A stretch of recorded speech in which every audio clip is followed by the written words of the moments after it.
Okay, lawn fans, you ready? I'm gonna start us off here with the backyard, the Zoysia. This is rotary cut, and I just put down an 11011 fertilizer on this, and she's looking good, looking really good. I know I don't do enough updates on that, on the backyard here, but that's just what's going on with it. As you can recall, I was on vacation last week at this time, and I was watering the front yard every other day, I believe, 30 minutes, 100 plus degree temperatures. The backyard got water the entire time that I was gone, and it did tremendous. I did not get as much water on my front yard as I should have, and that delayed the effect that I've gotten now. So I did not hit my mark on the 4th of July, but now I'm hitting it. And I've been pumping the water to this. When I got back, it looked ugly. Just was not getting enough irrigation to it.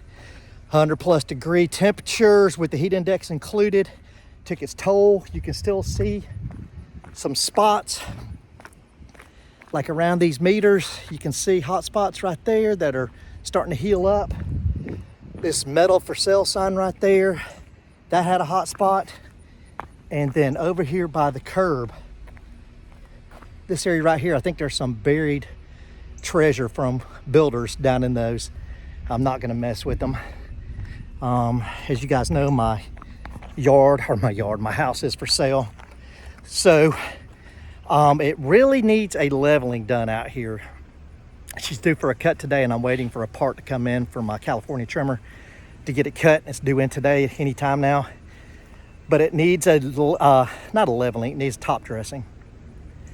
And that's all I've been doing. I just put the water to it, got her looking nice, and she rebounded well. So what I will do, as long as we have temperatures in the upper 90s, I'm gonna syringe. And what that is every day I'm gonna just cool the tips off on it anywhere from 5 to 10 minutes. Then I'm gonna continuously water, I don't know, once every 3 days for about 25, 30 minutes. I don't want to overwater it because that can damage your lawn just as much as drying it out. It can cause disease to come in. It can give the tips of the grass a different look too, where it's been overwatered. So I know the right amount to put down here. I was not foreseeing last week it being 100 degrees while I was gone. So that was on me. I should have watched the forecast better. But that's it. Bermuda Brian, out.